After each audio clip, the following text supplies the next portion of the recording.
Dave, you are the Lincolnshire PGM, and I asked some of the younger brethren to email me in some questions to ask the PGM. Would it be okay if I ask you a few of those questions? By all means.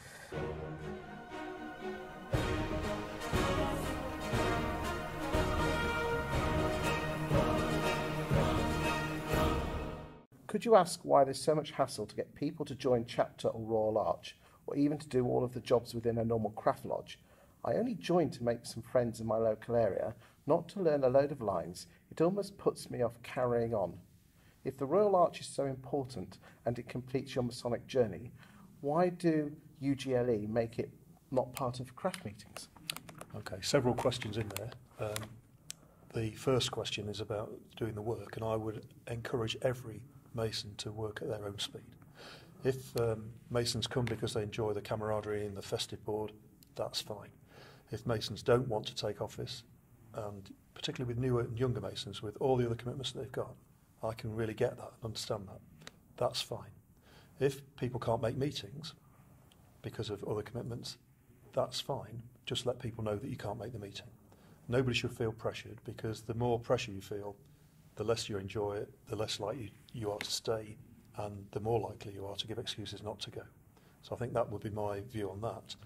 In terms of the craft and the Royal Arch, or Chapter together, historically, Royal Arch degrees were worked in craft lodges. We're talking over 250 years ago,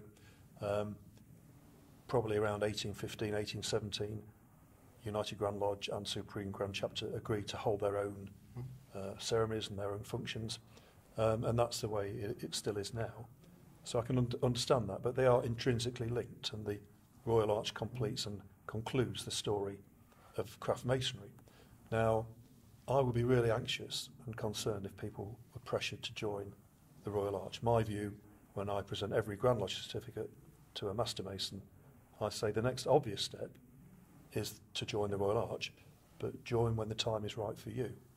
Now, for some people, the time may never be right, and I understand that. For other people, they'd like to join as quickly as they can if they're keen and they want to learn more. But I would be really disappointed if people felt hassled to join Royal Arch Masonry.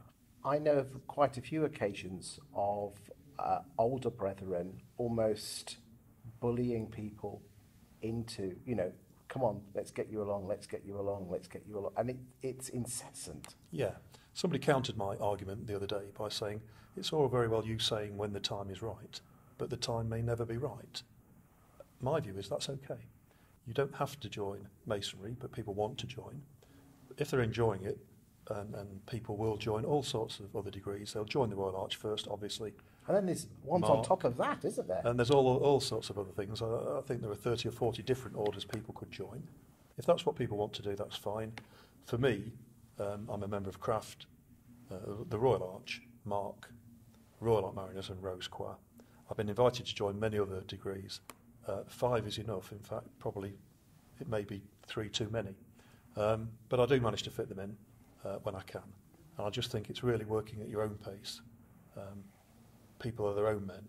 And if you do feel pressured, then that's not a reason to join anything. I mean, I've been told, I'm not in Chapter, that the ritual or the ceremony is even harder in that than it is in craft. We say harder. I think it's very colourful, very enjoyable. It's another level completely to craft. So if you enjoy craft a lot, you will really enjoy the Royal Arch. Historically, people had to be in the Royal Arch for a few years before they were allowed to take part in the ceremonies, other than their exaltation, as they call the initiation in Royal Arch. But that's changing now. We are encouraging people to get more involved if they want to. Do little pieces of ritual, because the more you do, the more you'll understand it, the more you'll enjoy it, and the better it will be. But if there are some huge pieces of ritual, as there are in craft, and if you're not keen to do those, then that's okay. When it comes to the ritual itself, I mean, we've actually recently had a brother leave us because he was beating himself up on his ritual. Is it fair to judge a brother on his ritual? No, and I think that my philosophy is that people try their very best.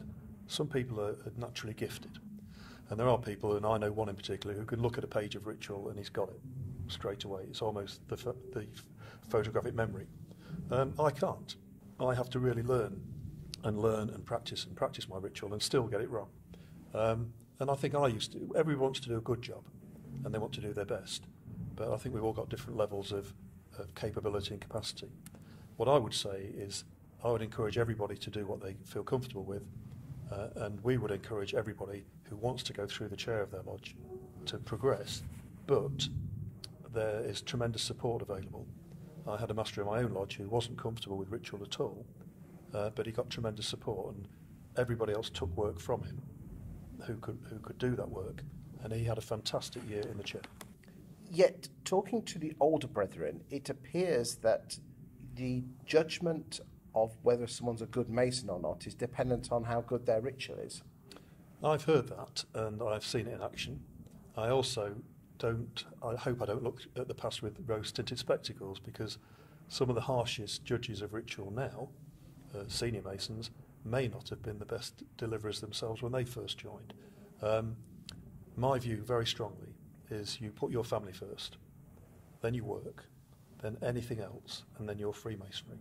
And if Masonry is causing a problem because it's taking hours to learn and you feel anxious about going to a lodge meeting, then it's not the best place to be.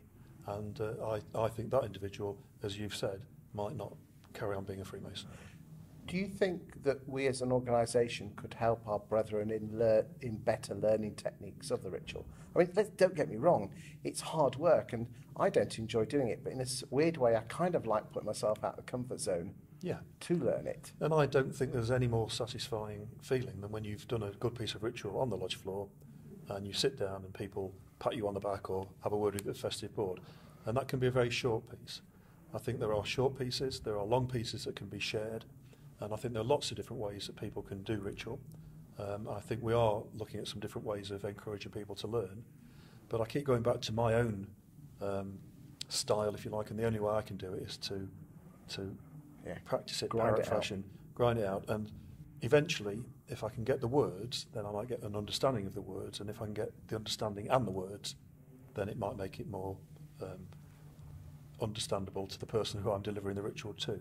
We must never forget that we're delivering ritual in the first, second and third degrees to people who haven't heard it before.